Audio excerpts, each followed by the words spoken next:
সবাইকে আমার ক্লাসরুমে স্বাগত। আজ আবার একটি নতুন ক্লাস নিয়ে আজকে আমরা দেখব ওয়েল্ডিং এর ইনভেনশন কি করে হলো, কোথা থেকে শুরু হলো ওয়েল্ডিং এর ইনভেনশন, ওয়েল্ডিং এর আবিষ্কারক কে, ক্লাসিফিকেশন, ওয়েল্ডিং এর কাইন্ডস এবং ইন্ডাস্ট্রিতে এর ইম্পর্টেন্স কতটা, এগুলো আজকে আমাদের ক্লাসরুমে আমরা বুঝে নেব। তো আজকের topic of welding and importance in industry.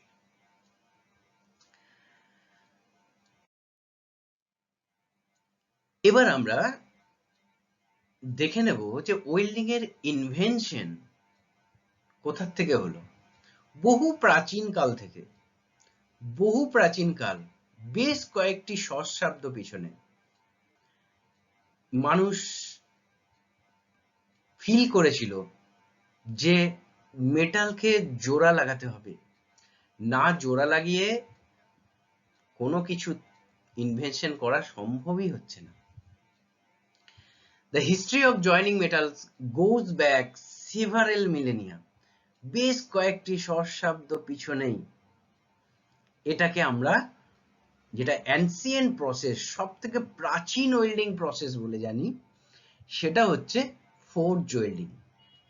কামার সালাই দেখেছো এখনো হয়, লোহাকে পিটিয়ে গরম করা হয়, গরম করে ওটার উপর হ্যামারিং করা হয়, এটাই হচ্ছে ফোর্জ ওয়েল্ডিং। আর এই যে লোহাটাকে এখানে গরম করা হয়, এটা কিন্তু ব্ল্যাকস্মিথ ফোর্জ বলে একটা উনুন ব্যবহার করা হয়, যেটার মধ্যে এটাকে গরম করা হয়। ইন 1801 সালে sir Humphry Davy discovered the electric arc. তো ফোর্জ তো ইলেকট্রিক আর্ক ছিল না, ইলেকট্রিক এর সোর্স অফ হিট ছিল না ওয়েল্ডিং এর জন্য। তো হামফ্রে ডেভি 1801 সালে কি করলেন, ইলেকট্রিক আর্ক ডিসকভার করলেন। একদম চারিদিকে হইচই পড়ে গেল। 1802 সালে Russian scientist Vasily Petrov also discover the electric arc, এবং সাবসিকুয়েন্টলি উনি কি করলেন, proposed possible practical application such as welding, welding এর প্র্যাকটিক্যাল অ্যাপ্লিকেশন করে দেখালেন। The advance of arc welding continued with the invention of the metal electrode. তারপর metal electrode আবিষ্কার হলো ইন দ্য লেট অফ 1800 শতাব্দীর পর, শেষের দিকে, লেট, বাই এ রাশিয়ান কেস না নিকোলাই সালভিনভ 1888 সালে and an American C.L. Coffin 1890 সালে মেটাল ইলেকট্রোডের আবিষ্কার করলেন। ভারী মজার না? তারপর অ্যারাউন্ড 1900 শতাব্দীতে Strohmenger released a coated metal electrode in Britain. Metal electrode আবিষ্কার করেছিলেন, এবং মেটাল ইলেকট্রোডের উপরে ফ্লাক্স লাগিয়ে কিভাবে সিল্ডিং করব সেই ব্যবস্থা উনি বলে দিলেন, কোটেড মেটাল ইলেকট্রোড আবিষ্কার করলেন। তার ফলে কি হলো, আরো বেশি পরিমাণে যে আর্কটা আরো স্টেবল পজিশনে এলো। যত আর্ক স্টেবল হবে তত ওয়েল্ডিং এ আমাদের বিড অনেক ভালো হবে। 1905 সালে Russian scientist Vladimir Mitkovich proposed, কি করলেন, using a three phase electric arc for welding. Three phase electric arc তৈরি করে ফেললেন, 3-ফেজ সিস্টেম মানে ফেজ দিয়ে এটাকে তৈরি করে ফেললেন, ওয়েল্ডিংটা আবিষ্কার করে ফেললেন যে 3-ফেজ দিয়েও এটা করা সম্ভব। তার ফলে আরো ভালো হলো। তো এইভাবে ইনভেনশন চলতেই থাকে। এর ফলে কি হলো না, ওয়েল্ডিং আজ পর্যন্ত একটা ইনভেনশনের জায়গায় রয়েছে। কন্টিনিউয়াসলি ওয়েল্ডিং আজ আরএনসি, সিএনসি লেভেল পার করে গেছে। প্রতিনিয়ত এই নিয়ে ইনভেনশন চলছে।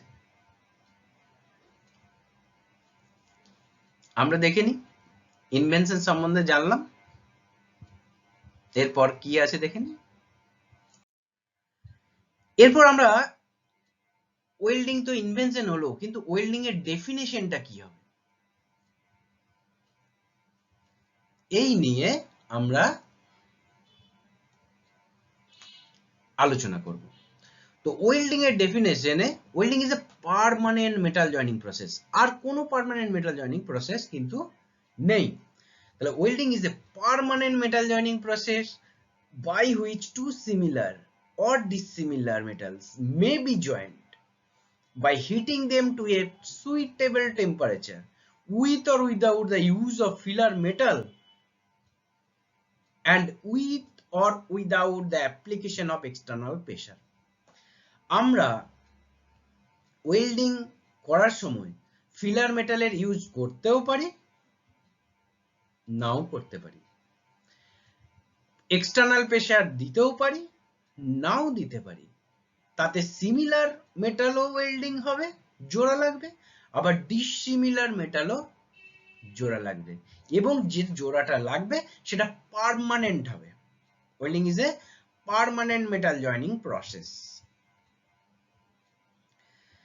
এবার এই ওয়েল্ডিং এর কাইন্ডসটা দেখে নিই। দেয়ার আর টু কাইন্ডস অফ ওয়েল্ডিং, দুই প্রকারের ওয়েল্ডিং আছে, একটা হচ্ছে হোমোজেনিয়াস, একটা হচ্ছে হেটেরোজেনিয়াস। তাহলে হোমোজেনিয়াসে it consists of those in which similar metal are joined with the help of same filler metal. কি হবে দেখো, it consists of those process in which similar metals are joined with the help of same filler metal. তাহলে ms example যদি আমরা ধরে নিই, তাহলে ms to ms by using ms electrode or ms এরই ফিলার রড হতে হবে। যদি করি ব্রাশ টু ব্রাশ যদি করি by using brush filler rod, এটা হচ্ছে হোমোজেনিয়াস ওয়েল্ডিং। আর হেটেরোজেনিয়াস ওয়েল্ডিং, না it is the method in which similar or dissimilar metal to be joint. খেয়াল করবে, সিমিলার মেটাল হোমোজেনিয়াসে, আর হেটেরোজেনিয়াসে হচ্ছে similar or dissimilar metal to be joint or welded by application of third metal or alloy which has got low melting temperature than the metal to be welded. Base মেটালের থেকে কম টেম্পারেচারের filler metal, এটা third metal. দেখো example ধরে নিই, তাহলে বুঝতে পারবো। ms to ms by using bronze filler rod, clear? আবার ms to ci by using brass filler rod, clear?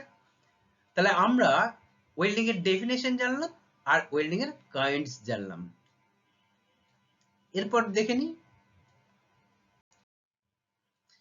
এবার আমরা দেখব ক্লাসিফিকেশন। আমরা ওয়েল্ডিং এই যে প্রসেসটাকে আমরা দুভাগে ভাগ করেছি, একটা হচ্ছে প্রেসার ওয়েল্ডিং, একটা হচ্ছে ফিউশন ওয়েল্ডিং। তো প্রেসার কোনটা? প্রেসার মানে আমরা বুঝতেই পারছি যে প্রেসার অ্যাপ্লাই করব। The welding method in which similar metal are joined, এখানে খেয়াল করবে, এখানে কিন্তু similar metal are joined। তাহলে the welding method in which similar metal are joined together by heating them to a plastic or partially molten state। কত দূর পর্যন্ত সেই বেস মেটালকে আমরা সেই জবকে হিটিং করব না, প্লাস্টিক স্টেজে যতক্ষণ না আসছে, মানে রেড হট কন্ডিশনে এসে গেলে ওটাকে প্লাস্টিক স্টেজ বলি। আর পার্সিয়ালি মোল্টেন, জাস্ট গলতে যাবে, ঠিক সেই সময় আমরা কি করব, then joint by pressing or hammering without the use of filler metal is called pressure welding.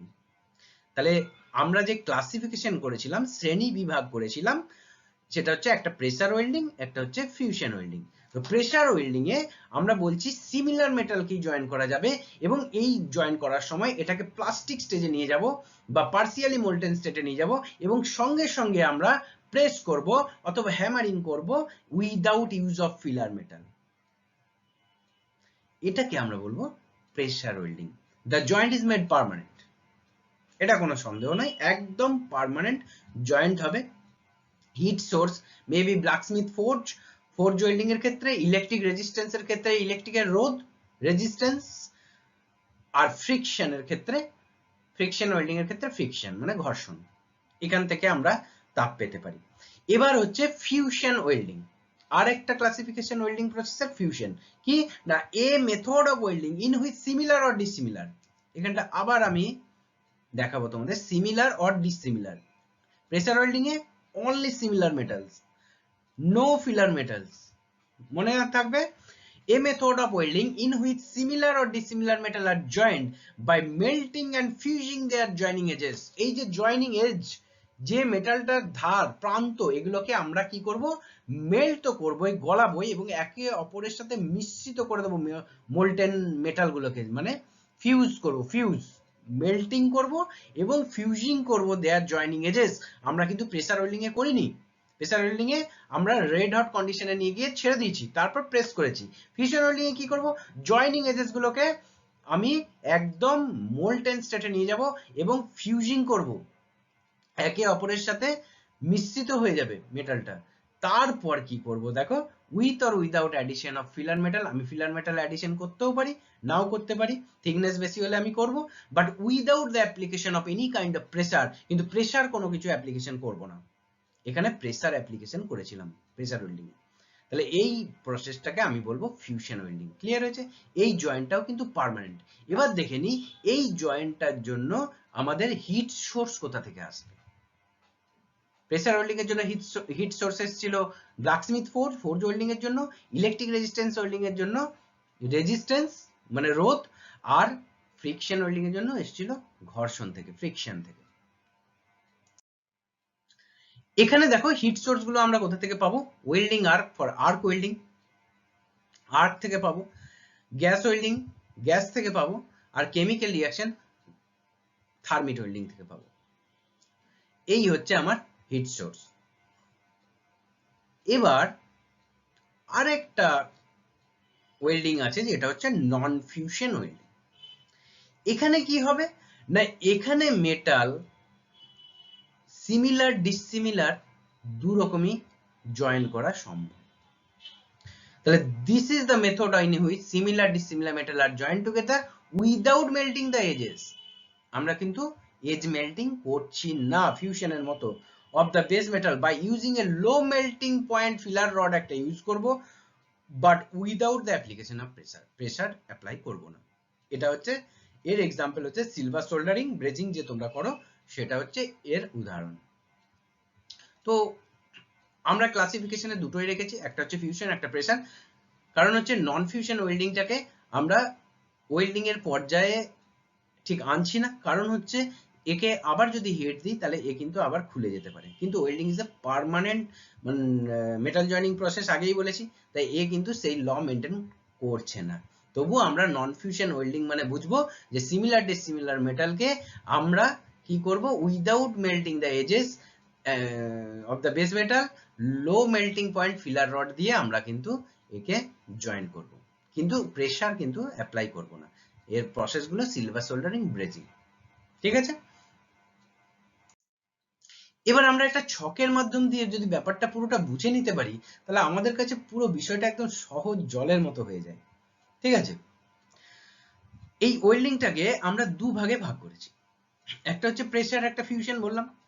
এবার দেখো প্রেসারের মধ্যে ওই যে অ্যানসিয়েন্ট প্রসেস, অনেক পুরানো ফোর্জ, ব্ল্যাকস্মিথ ফোর্জ এই ইউজ করলাম গরম করার জন্য, তারপর হ্যামারিং করে, যেটা কমার্শিয়ালে আমরা দেখে থাকি। তো দেখবে এটাকে বলছি আমরা forge welding. Electrical resistance use করে, রোধ ইউজ করে যদি আমরা ওয়েল্ডিংটা করি তাহলে রেজিস্ট্যান্স ওয়েল্ডিং। রেজিস্ট্যান্স ওয়েল্ডিং এর অনেকগুলি ভাগ রয়েছে। আর হচ্ছে থার্মিট ওয়েল্ডিং প্রেসার, যেটা রেলের ক্র্যাক যখন যেখানে হয়, তো রেলের ক্র্যাকটাকে ঠিক করার জন্য আমরা কিন্তু থার্মিট মিক্সচার দিয়ে কেমিক্যাল ওয়েল্ডিং করি। তো আমাদের এখানে এই যে প্রেসার আর ফিউশন, এখানের মধ্যে ফোর্জ, রেজিস্ট্যান্স আর থার্মিট তিনটে ভাগ করেছি।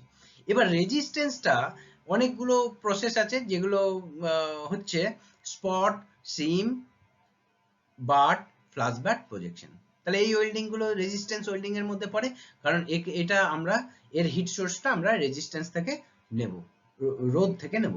Spot welding, seam welding, butt welding, flash butt welding, projection welding. এটা গেল আমার প্রেসারের গ্রুপ। তাহলে এটা আমি ছেড়ে দিলাম। এবার ফিউশনের দিকে আমি আসছি। ফিউশনে আমরা ফিউশন ওয়েল্ডিং প্রসেসটাকে তিনটে ভাগ করেছি, একটা হচ্ছে গ্যাস ওয়েল্ডিং, একটা আর্ক ওয়েল্ডিং, আর একটা হচ্ছে থার্মিট ওয়েল্ডিং। তো গ্যাস ওয়েল্ডিং যেটা দেখেছো সেটা হচ্ছে ওয়ার্কশপেও দেখেছো অক্সি অ্যাসিটিলিন গ্যাস ওয়েল্ডিং, আর অক্সিজেন আদার ফুয়েল গ্যাস ওয়েল্ডিং হতে পারে, তোমরা জানো, ঠিক আছে, অক্সি হাইড্রোজেন, অক্সি কোল, অক্সি এলপিজি, ঠিক আছে, এয়ার অ্যাসিটিলিন। তো এই এই এই প্রসেসগুলো অক্সি আদার ফুয়েলের মধ্যে চলে আসছে। তাহলে গ্যাস ওয়েল্ডিংটাকে আমরা দুভাগে ভাগ করছি, একটা হচ্ছে অক্সি অ্যাসিটিলিন আর একটা হচ্ছে অক্সি আদার ফুয়েল ওয়েল্ডিং। এবার এই যে আর্ক ওয়েল্ডিং, এই আর্ক ওয়েল্ডিং যেখানে আর্ক জেনারেট হচ্ছে, সেই আর্ক ওয়েল্ডিংটাকে আমরা দেখো কতগুলো ভাগে ভাগ করেছি। এখানে আমরা যে ওয়েল্ডিংটাকে করি সেটা হচ্ছে MMAW।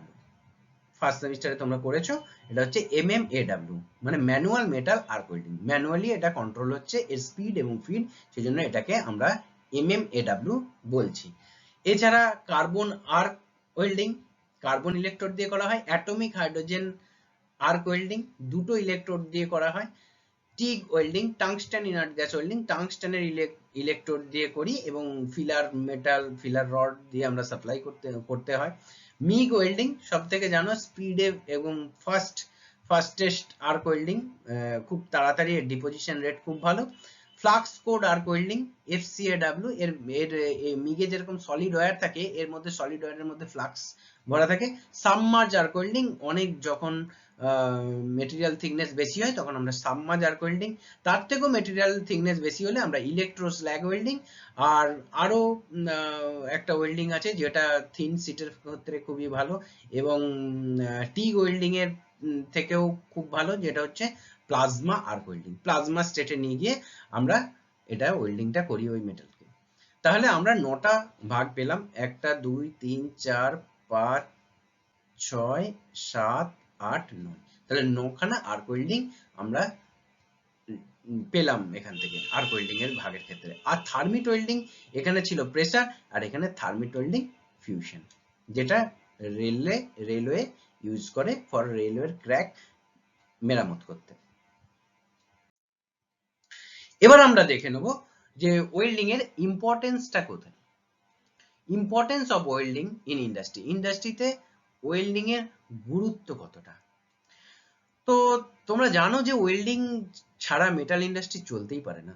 মেটাল ইন্ডাস্ট্রিতে ওয়েল্ডিং ছাড়া হতেই পারে না, আমরা কল্পনাই করতে পারি না। তাহলে এখানে দেখে নেব, in industry the welding is extensively used either in fabrication work or in repair and maintenance job. Repair maintenance জবের ক্ষেত্রে প্রচুরভাবে, ব্যাপকভাবে, এক্সটেন্সিভলি ইউজ করা হয় এই ওয়েল্ডিংকে। In welding a considerable saving is obtain. ওয়েল্ডিং করলে সাধারণত একটা মানে খরচের সাশ্রয় হয়। এটাকে যদি আমি বোল্টিং রিভেটিং এ নিয়ে যাই অনেক সমস্যায় পড়তে হবে। Abrupt change or improvement in the design of the job may be made easily. আমি যদি একটা ব্যাপক চেঞ্জ করে দিই ডিজাইনে, ইমপ্রুভমেন্টের, তাহলে কিন্তু আমরা খুব সহজেই করতে পারবো, ঠিক আছে। তার জন্য যে বিরাট কিছু আবার ডিল করতে হবে, আবার এই জায়গায় রিপিট করতে হবে, এরকম কিছু ব্যাপার নয়। জাস্ট আমরা চেঞ্জটা খুব সুন্দরভাবে ইমপ্লিমেন্ট করতে পারবো যদি আমরা ওয়েল্ডিং প্রসেসে জয়েনিংটা করি। আচ্ছা, welding is the cheapest and quickest way of the joining metal parts together. এটা একদম চিপেস্ট, খুব সস্তায় এবং কুইকেস্ট, এবং খুব তাড়াতাড়ি জয়েনিং হয়। তাহলে কেন একে গুরুত্ব দেবে না বুঝতেই পারছো ইন্ডাস্ট্রিতে। আচ্ছা, ভেরি হেভি থিক প্লেটস, খুব মোটা থিকের মেটেরিয়াল যদি তুমি মানে দেখো যে ইন্ডাস্ট্রিতে are not join by riveting and bolting, riveting bolting দ্বারা জয়েন করা সম্ভব নয়, as the joint will not be able to withstand heavy load. Heavy লোডের এগেনস্টে যে ও ধরে রাখবে সেটাও বোল্টিং রিভেটিং এর পক্ষে সম্ভব নয়। সুতরাং এটাকে মানে হেভি থিকের ক্ষেত্রে, মেটেরিয়ালের ক্ষেত্রে এ কিন্তু প্রতিরোধ করতে পারবে না। সেই জন্য আমার কিন্তু welding is very necessary. Also the cost of the production will be more. আমি যদি ওয়েল্ডিং ছেড়ে বোল্টিং এ যাই, রিভেটিং এ যাই, তাহলে কিন্তু এর কস্ট কিন্তু অনেক বেড়ে যাবে। So many special material, special application, যেগুলো খুব স্পেশাল মেটেরিয়াল এবং যেগুলো স্পেশাল অ্যাপ্লিকেশন আছে, মানে যেমন দেখো বুঝতেই পারবে যে স্পেসশিপ, ঠিক আছে, স্পেশাল মেটেরিয়াল দিয়ে তৈরি হয়, স্পেশাল এর application, atomic power generation, thin wall container for storing chemical, they can be joined easily at a low cost with the good joint strength by using welding। গুণটা দেখো welding এর, মানে একদম জোড়া লাগানোর জন্য একদম বেস্ট পদ্ধতি। A welded joint is strongest joint of all other types of joint। যত ধরনের জয়েন্ট আছে তার থেকে সব থেকে স্ট্রংগেস্ট হচ্ছে ওয়েল্ডিং জয়েন্ট। দেখো দা এফিসিয়েন্সিটা দেখো, ভাবো একবার, efficiency of the welded joint 100%, whereas the efficiency of the other type of joint less than 70%। তাহলে অন্যান্য জয়েন্ট বোল্টিং রিভেটিং তোমার 70%, এবং যেখানে আমার ওয়েল্ডিং জয়েন্টের এফিসিয়েন্সি 100%। তার যারা এফিসিয়েন্সি বেশি আমরা তাকেই চুজ করব না। And already mentioned welding is used in every phase। সব আমরা তো বললাম যে সব জায়গায় কিন্তু ওয়েল্ডিং এর use, all type of metal industry, however it is more extensive used in the following industry। এবং ওগুলো ছাড়াও মানে ব্যাপকভাবে ইউজ করা হয় এই নিচে যে ইন্ডাস্ট্রিগুলো বলবো সেই ইন্ডাস্ট্রিগুলোতে। দেখো এয়ারক্রাফট ম্যানুফ্যাকচারিং, উড়োজাহাজ তৈরি হয়, অটোমোবাইলস, কাকে বাদ দেবো, অটোমোবাইল, শিপ বিল্ডিং ইন্ডাস্ট্রি, জাহাজ তৈরি হয়। আচ্ছা, structural work in bridge and buildings, oil industries. আচ্ছা, high speed rail, road cars, mining equipment, খনিতে, কনস্ট্রাকশন, ফার্ম অ্যান্ড ফুড, খামার, খাদ্যদ্রব্য এইসব তৈরির যে ইকুইপমেন্টের industry, manufacturing of furnace and boilers, furnace boilers যে তৈরি হয় বিভিন্ন কারখানায় লাগে, ঠিক আছে, পাওয়ার সেক্টর গুলোতে যে লাগে। তো মিলিটারি ওয়ার ইকুইপমেন্ট, যুদ্ধের জন্য যে ইকুইপমেন্ট, যন্ত্রপাতি, জানোই অর্ডিন্যান্সে প্রচুর পরিমাণে এই ওয়েল্ডিং এর ইউজ। স্টিল মিল ইকুইপমেন্ট, এটা হচ্ছে ওই ইস্পাতের কলকারখানার সরঞ্জাম তৈরি করা। মেশিন টুল ইন্ডাস্ট্রি, মেশিন টুলের টুলসের, die and tool manufacturing, repairing and construction of the mild steel structure, বিভিন্ন সেট, কনস্ট্রাকশন, রিপেয়ারিং, যা কিছু বলবে ওয়েল্ডিং, ওয়েল্ডিং আর ওয়েল্ডিং। ওয়েল্ডিং ছাড়া কিছু ভাবা সম্ভব নয়, কারণ it's a permanent metal joining process. তো আজকে আমরা জানলাম খুব মজার মজার জিনিস, যেটা হচ্ছে ইনভেনশন অফ দ্য ওয়েল্ডিং, আর জানলাম এর কাইন্ডস, আর জানলাম ক্লাসিফিকেশন, আর জানলাম ইম্পর্টেন্স অফ ওয়েল্ডিং। তো আশা করি সবাই বুঝতে পেরেছো। না বুঝতে পারলে আমাকে মেসেজ করে জিজ্ঞেস করবে, এবার আমি তার উত্তর দেব। সবাই ভালো থাকবে। Have a nice day.